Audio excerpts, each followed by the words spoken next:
Viewers welcome back in our program जी। Doctor साहब साढ़े को अगला फेसबुक मैसेज आया है जलंधर तो वीर सरबजीत सिंह जी का। ਇਹ ਲਿਖਦੇ ਹਨ ਟੀਵੀ 84 ਦੀ ਸਾਰੀ ਟੀਮ ਨੂੰ ਸਤਿ ਸ੍ਰੀ ਅਕਾਲ। ਸਤਿ ਸ੍ਰੀ ਅਕਾਲ। ਮੈਨੂੰ ਤੁਹਾਡਾ ਪ੍ਰੋਗਰਾਮ ਸੱਚੋ ਸੱਚ ਬਹੁਤ ਵਧੀਆ ਲੱਗਦਾ ਹੈ। ਇਸ ਦੇ ਰਾਹੀਂ ਜੋ ਖਬਰਾਂ ਪੰਜਾਬ ਦੀਆਂ ਮੈਨੂੰ ਮਿਲਦੀਆਂ ਹਨ ਉਹ ਖਬਰਾਂ ਪੰਜਾਬ ਦਾ ਕੋਈ ਸਰਕਾਰੀ ਚੈਨਲ ਨਹੀਂ ਦਿੰਦਾ। ਮੇਰਾ ਸਰਕਾਰੀ ਚੈਨਲ ਇਸ ਲਈ ਕਹਿਣਾ ਬਣਦਾ ਹੈ ਕਿ ਸਾਰਾ ਮੀਡੀਆ ਵਿਕਾਊ ਹੈ। ਮੈਂ ਤੁਹਾਡੇ ਨਾਲ ਇੰਟਰਨੈਟ ਰਾਹੀਂ ਜੁੜਿਆ ਹੋਇਆ ਹਾਂ, YouTube ਦਾ ਇਸਤੇਮਾਲ ਕਰਦਾ ਹਾਂ। ਤੁਹਾਡਾ ਚੈਨਲ ਪੰਜਾਬ ਵਿੱਚ ਲਾਈਵ ਕਿਉਂ ਨਹੀਂ ਚੱਲਦਾ? ਮੈਂ 2020 ਇਲੈਕਸ਼ਨ ਦੀ ਉਡੀਕ ਕਰਦਾ ਹਾਂ, ਪਰ ਤੁਹਾਨੂੰ ਵੋਟਾਂ ਕਰਨ ਦਾ ਜ਼ਰੀਆ ਵੀ ਟੀਵੀ 84 ਚੈਨਲ ਰਾਹੀਂ ਦੱਸਣਾ ਚਾਹੀਦਾ ਹੈ।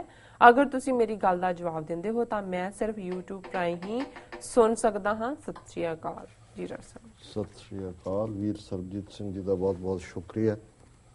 ਉਹਨਾਂ ਨੇ ਜਿਹੜਾ ਜਲੰਧਰੋਂ ਸਾਨੂੰ ਲਿਖਿਆ, ਜਲੰਧਰ ਵੀ ਹੁਣ ਸਮਾਰਟ ਸਿਟੀ ਬਣਾਉਣੀ ਹੈ। ਮੈਂ ਪਹਿਲਾਂ ਹੀ ਬ੍ਰੇਕ 'ਚ ਕਹਿ ਰਿਹਾ ਸੀ, ਮੈਂ ਕਿਹਾ ਸਾਡੇ ਇੱਕ ਮਿੱਤਰ ਉਹਨਾਂ ਕੋਲ ਰਿਸ਼ਤੇਦਾਰ ਆਏ ਤੇ ਉਹ 2-3 ਦਿਨ ਬੈਠੇ ਰਹੇ ਘਰ ਹੀ, ਉਹਨਾਂ ਨੂੰ ਪਰੌਂਠੇ ਜਿਹੇ ਬਣਾ ਕੇ ਖਵਾਈ ਜਾਣ। ਉਹ ਕਹਿੰਦੇ ਜੀ ਘੁਮਾਓ ਫਿਰਾਓ, ਕਹਿੰਦੇ ਅੱਛਾ ਘੁੰਮਣਾ, ਉਹ ਕਹਿੰਦੇ ਜੀ ਖੜੇ ਹੋ ਜਾਓ, ਕਹਿੰਦੇ ਬਸ ਐ ਉਹ ਘੁੰਮ ਲਿਆ, ਉਹਨਾਂ ਕਹਿੰਦੇ ਘੁੰਮੀ ਜਾਓ ਜੀ। ਸੋ ਮੈਂ ਕਿਹਾ ਵੀ ਇਸ ਕਿਸਮ ਦਾ ਹੀ ਉਹਨਾਂ ਨੇ ਉੱਥੇ ਸਮਾਰਟ ਦਾ ਬੋਰਡ ਲਾ ਦੇਣਾ ਕਿ ਬੱਸ ਸਟੈਂਡ ਦੇ ਨੇੜੇ ਜਲੰਧਰ ਦੀ ਸਮਾਰਟ ਸਿਟੀ, ਬਾਕੀ ਉੱਥੇ ਕੁਝ ਨਹੀਂ ਬਦਲਣਾ ਹੈ। ਸੋ ਫਿਰ ਵੀ ਇਹਨਾਂ ਨੇ ਸਾਡੇ ਪੁਰਾਣੇ ਸ਼ਹਿਰ ਜਲੰਧਰੋਂ ਲਿਖਿਆ। ਸੋ ਇਹਨਾਂ ਨੂੰ ਸੱਚੋ ਸੱਚ ਪ੍ਰੋਗਰਾਮ ਚੰਗਾ ਲੱਗਦਾ। ਸਾਡੇ ਲਈ ਇਹ ਮਾਣ ਵਾਲੀ ਗੱਲ ਹੁੰਦੀ ਹੈ ਜਦੋਂ ਸਾਡੇ ਦਰਸ਼ਕ ਸਰੋਤੇ ਜਿਹੜਾ ਸਾਨੂੰ ਕੰਪਲੀਮੈਂਟਰੀ ਜਿਹੜਾ ਲਿਖਦੇ ਨੇ, ਕੁਝ ਕਹਿੰਦੇ ਨੇ, ਹੌਸਲਾ ਮਿਲਦਾ ਜੀ। ਔਰ ਉਹਨਾਂ ਨੇ ਕਿਹਾ ਵੀ ਜਿਵੇਂ ਤਬਸਰਾ ਦਿੰਦੇ ਆ ਜਾਂ ਜੋ ਵੀ ਖਬਰਾਂ ਦਿੰਦੇ ਉਹ ਸਰਕਾਰੀ ਚੈਨਲਾਂ ਤੇ ਨਹੀਂ ਮਿਲਦੀਆਂ, ਇਸ ਲਈ ਇਹ ਤਾਂ ਬਾਗੀਆਂ ਦਾ ਚੈਨਲ ਹੈ। ਸੋ ਜਿਹੜੇ ਬਾਗੀ ਹੁੰਦੇ ਨੇ ਉਹਨਾਂ ਨੇ ਤਾਂ ਫਰੀਡਮ ਦੀ ਗੱਲ ਹੀ ਦੇਣੀ ਹੁੰਦੀ ਹੈ।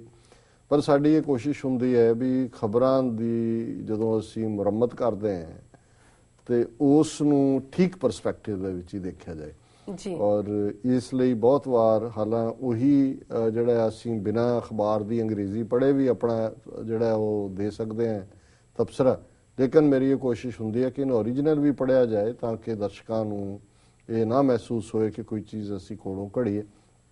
ਸੋ ਬਾਕੀ ਉਹਨਾਂ ਨੇ ਰੈਫਰੈਂਡਮ 2020 ਦੀ ਗੱਲ ਕਰਦਿਆਂ ਕਿਹਾ ਕਿ ਵੀ ਇਸ ਦਾ ਜ਼ਰੀਆ ਇਸ ਦੇ ਬਾਰੇ ਐਜੂਕੇਟ ਕੀਤਾ ਜਾਏ।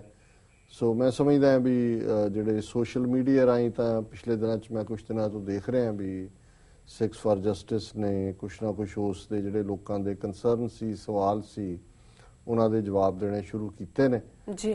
ਪਰ ਮੈਂ ਜਿਵੇਂ ਪਹਿਲਾਂ ਵੀ ਕਿਹਾ ਸੀ, ਮੈਂ ਸਮਝਦਾ ਵੀ ਇਸ ਮੁੱਦੇ ਦੇ ਉੱਤੇ ਇੱਕ ਬੜੀ ਸੋਲਿਡ ਪਹੁੰਚ ਰੱਖਣੀ ਚਾਹੀਦੀ ਹੈ ਤਾਂ ਕਿ ਜਿਹੜਾ ਵੱਧ ਤੋਂ ਵੱਧ ਇਸ ਗੱਲ ਦਾ ਪ੍ਰਚਾਰ ਵੀ ਹੋਏ ਔਰ ਜਿਹੜੇ ਇਸ ਨਾਲ ਜੁੜੇ ਹੋਏ ਕੋਈ ਤਕਨੀਕੀ ਜਾਂ ਅਦਰਵਾਈਜ਼ ਨੁਕਤੇ ਨੇ ਉਹਨਾਂ ਨੂੰ ਵੀ ਜਿਹੜਾ ਹੈ ਉਹ ਕਲੈਰਿਟੀ ਦੇ ਨਾਲ ਲੋਕਾਂ ਦੇ ਸਾਹਮਣੇ ਰੱਖਿਆ ਜਾ ਸਕੇ। ਸੋ ਵੀਰ ਸਰਬਜੀਤ ਸਿੰਘ ਜੀ ਦਾ ਸ਼ੁਕਰੀਆ। ਹਾਲਾਂ ਉਹਨਾਂ ਨੇ ਕਿਹਾ ਵੀ ਇੱਥੇ YouTube ਨਹੀਂ ਚੱਲਦਾ, ਉਹ ਅਸੀਂ ਦਰਸ਼ਕਾਂ ਨੂੰ ਦੱਸ ਸਕਦੇ ਹਾਂ ਕਿ ਉਹ ਐਪ ਲੋਡ ਕਰ ਸਕਣ ਆਪਣੇ ਫੋਨ ਦੇ ਉੱਪਰ ਲਾਈਵ ਸ਼ੋਅ ਦੇਖ ਸਕਣ। ਹਾਂ, ਸੋ ਟੀਵੀ 84 ਦੀ ਐਪ ਵੀ ਹੈ, ਉਹ ਲਾਈਵ ਦੇਖ ਸਕਦੇ ਨੇ।